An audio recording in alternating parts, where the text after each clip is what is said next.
Choreographer పండు master fans కి ఒక గుడ్ న్యూస్. సాధారణ పరిస్థితికి వచ్చాడు పండు మాస్టర్. రేపు ఐసీయూ నుంచి జనరల్ వార్డుకి షిఫ్ట్ చేసే ఛాన్స్ కూడా ఉంది. ప్రస్తుతం మెడికవర్ ఎమర్జెన్సీ వార్డులో పండుకి ట్రీట్మెంట్ జరుగుతోంది.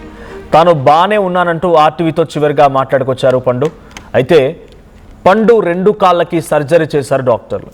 కనీసం 2 నెలల పాటుగా రెస్ట్ తీసుకోవాలని సూచించినట్టు తెలుస్తోంది. పూర్తి స్థాయి చికిత్స ఫిజియోథెరపీ తర్వాత 6 నెలల్లో తిరిగి డాన్స్ చేయడానికి అవకాశం ఉంది పండు మాస్టర్. అయితే ఈ నెల 3న విశాఖలో పండుకి ఘోరమైనటువంటి ప్రమాదం జరిగింది. పండు కారుని వెనకాల నుంచి వచ్చినటువంటి ఒక కోళ్ల వ్యాన్ ఢీ కొట్టింది. ఈ ప్రమాదంలో పండు కాళ్ళకి తీవ్రంగా గాయాలయ్యాయి. పండుని పలువురు ప్రముఖులు అండ్ తన అభిమానులు, తన కింద డాన్సర్లుగా ఉన్న వారందరూ కూడా పరామర్శిస్తూ ఉన్నారు. మెడికవర్ ఆసుపత్రిలో చికిత్స తీసుకున్నారు ఆయన. సో ఈరోజు ఆయన్ని ఐసీయూ నుంచి బయటికి తీసుకొచ్చే అవకాశం ఉంది. ఒక గుడ్ న్యూస్ అని చెప్పాలి. సో రేపు ఆయన జనరల్ వార్డుకి షిఫ్ట్ చేస్తారు. రేపు జనరల్ వార్డుకి షిఫ్ట్ చేసిన తర్వాత ఆయన్ని కొన్ని రోజుల పాటుగా రెస్ట్ తీసుకోమని కూడా సూచించారు. ఒక 2 months రెస్ట్ తీసుకోవాల్సింది. ఆ తర్వాత ఫిజియోథెరపీ ఇవన్నీ కంటిన్యూస్ జరిగిన తర్వాత ఒక 6 months తర్వాత అయితే బెటర్గా డ్యాన్స్ చేయవచ్చు, మళ్ళీ మీ ఫామ్లోకి మీరు వెళ్ళిపోవచ్చు అని డాక్టర్లు చెప్పారంట. సో ఆర్టీవీతో కూడా చివరిగా పండు మాట్లాడుకొచ్చారు. నేను బాగానే ఉన్నానంటూ ఆర్టీవీతో పండు షేర్ చేసుకున్నాడు. సో ఒకసారి మా ప్రతినిధి రామచంద్రరావు దగ్గరికి వెళ్దాం. రామచంద్రరావు, ఏం జరుగుతోంది? పండుకి సర్జరీ ఎలా జరిగింది? సో తన అభిమానులు కానీ తన టీం మెంబర్స్ కానీ ఏం చెప్తూ ఉన్నారు? So everything is good, surgery అంతా సక్సెస్ఫుల్గా అయిపోయిందా? పండు ఎప్పట్లాగానే మళ్ళీ ఫ్లోర్ మీద ఎక్కి ఆయన డాన్స్ చేయగలుగుతాడా? మనోజ్, వాస్తవానికి చాలా మంది అభిమానులు అలాంటి ఆశతో ఉన్నారు.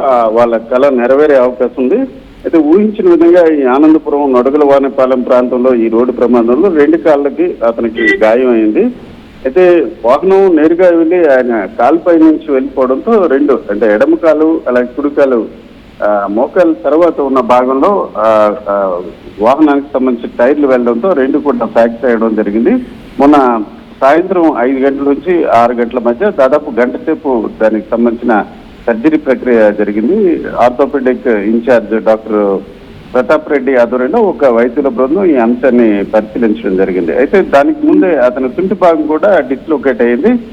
అదృష్టవశాత్తు దానికి సంబంధించి ఎట్లాంటి సర్జరీ లేకుండానే దాన్ని రీలోకేట్ చేసిన పరిస్థితి ఉంది. అయితే దాదాపుగా 2 కాళ్ళకి ఫ్రాక్చర్ అవడం, అట్లాగే దానికి ఫ్రాక్చర్కి సంబంధించి ముఖంపై కూడా కొన్ని గాయాలు అవడంతో ప్లాస్టిక్ సర్జరీ కూడా చేశారు. నిన్న అతను సాధారణ పరిస్థితి ఉన్నారు. కొందరు స్నేహితులు వెళ్తే వాళ్ళతో మాట్లాడడం జరిగింది.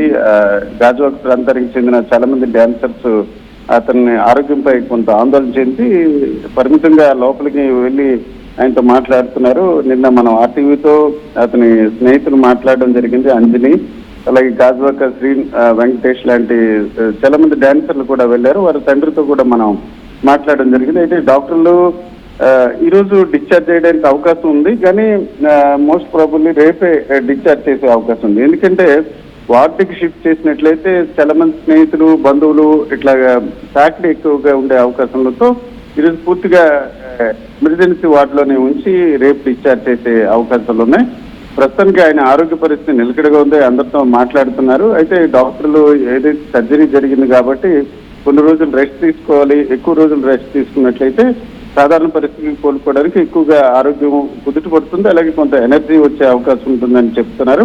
అలాగే ఇతను 2 వారాల్లో నడిచే అవకాశం ఉంటుంది. ఇప్పటికే పూర్తిగా సర్జరీ జరగడం కాకుండా దానికి పైభాగంలో ప్లాస్టిక్ సర్జరీ కూడా చేశారు. అయితే 2 వారాల తర్వాత అతను నడక కొంత ప్రాక్టీస్ చేయాలి ఫిజియోథెరపీ ద్వారా. 2 నెలల్లో అతను సాధారణ పరిస్థితి వస్తుంది. అయితే డాన్సర్ కావడంతో తిరిగి డాన్స్ చేయడానికి మాత్రం 4 నుంచి 6 నెలల సమయం పట్టే అవకాశం. ఇదే అంశం ఆయన వద్ద స్నేహితులు చెప్పడం జరిగింది. అయితే ఆ విషయంపై అతను కూడా చాలా మనోధైర్యంగా ఉన్నట్టు నిన్న అతను కలిసిన అంజలి అలాగే శ్రీనివాస్ చాలా మంది డాన్సర్లు మనకు చెప్పడం జరిగింది. అతను ధైర్యంగా ఉన్నాడు. తిరిగి ఢీ షోకి సిద్ధమవుతున్నాను, యథావిధిగా ఫామ్ లోకి వచ్చే అవకాశం ఉంటుందని ఆయన తిరిగి వీరందరూ కూడా ధైర్యం చెప్తున్నట్టు చెప్పడం జరిగింది. మొత్తానికి అందరూ ఆందోళన చెందాల్సిన అవసరం లేదు. యథావిధిగా డాన్సర్ పండు తన పెర్ఫార్మెన్స్ కొనసాగిస్తారు. అయితే కొన్ని 4 నెలల నుంచి 6 నెలల వరకు వేచి ఉండాల్సిన పరిస్థితి ఉంది. Manoj, right, thank you Ramachandrarao. So మొత్తంగా ఆయన్ని రేపు ఐసీయూ నుంచి జనరల్ వార్డుకి షిఫ్ట్ చేసే అవకాశం ఉంది. సర్జరీ సక్సెస్ఫుల్గా పూర్తయిపోయింది. తొంటి ఎముక దగ్గర డిస్లోకేట్ అయినా కూడా ఎటువంటి సర్జరీ లేకుండానే రిలోకేట్ చేశారు దాన్ని మళ్ళీ. సో కొంత మొహం పైన గాయాలు ఉంటే దానికి కూడా ప్లాస్టిక్ సర్జరీ చేసినట్టు తెలుస్తోంది. సో కాళ్ళు కూడా రెండింటికి సక్సెస్ఫుల్గా మోకాళ్ళ కింద అది కొంత విరగడంతో వాటిని కూడా సెట్ చేస్తారు. సో ప్రెసెంట్ కొంత రెస్ట్ అవసరం, ఫిజియోథెరపీ కూడా అవసరం.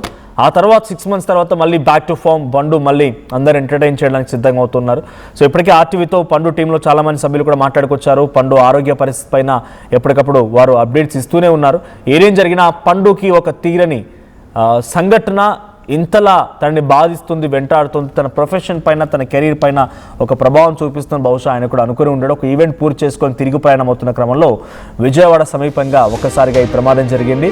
సో కార్ పక్కనే లెఫ్ట్ సైడ్లో ఆపి తన మిత్రుడు, తన టీం మెంబర్ వరకు అస్వస్థగా ఉంటే వాళ్ళు రోడ్డు దాటుతున్న క్రమంలో కోళ్ళ వ్యాన్ వచ్చి ఆ కార్ని ఢీకొట్టింది. కార్ని ఢీకొట్టిన క్రమంలో పండుకి 2 కాళ్ళు విరిగిపోయాయి. ప్రస్తుతానికి మెడికవర్ ఆసుపత్రిలో ఆయనకి శస్త్రచికిత్స కూడా పూర్తయింది. రేపు ఐసీయూ నుంచి జనరల్ వార్డుకి షిఫ్ట్ చేసే అవకాశం ఉంది. సో పండు ఒక్కసారిగా ఈ సంఘటన ఎదుర్కోవడం, he such a good entertainer. So ఒక్కసారిగా ఈ సంఘటన ఎదుర్కోవడం మీరు ఇలా చూస్తున్నారు. So wishing him a speed recovery. So మీ అభిప్రాయం ఏంటి కామెంట్ చేయండి. 900 plus companies, 7.89 lakh per annum average CTC, 100% placements. KL deemed to be university. చిన్న చిన్న ఆనందాలు 35 ఏళ్లుగా నా జీవితంలో లేవు. 35 ఏళ్లుగా నేను డైపర్లలో బ్రతికాను. 6 సెంటీమీటర్ల ఫిస్టులా నా మూత్రాశయంలో లీక్ కారణమైంది. ఎవరూ నాకు సహాయం చేయలేకపోయారు. ఏఐఎన్యూలో వైద్యులను కలిసే వరకు. అక్కడ వారు రోబోటిక్ శస్త్రచికిత్సతో నాకు పరిష్కారం ఇచ్చారు. వారు నా ఆత్మవిశ్వాసాన్ని కూడా తిరిగిచ్చారు. Precision care makes it possible. The Center for Robotic Surgery at AINU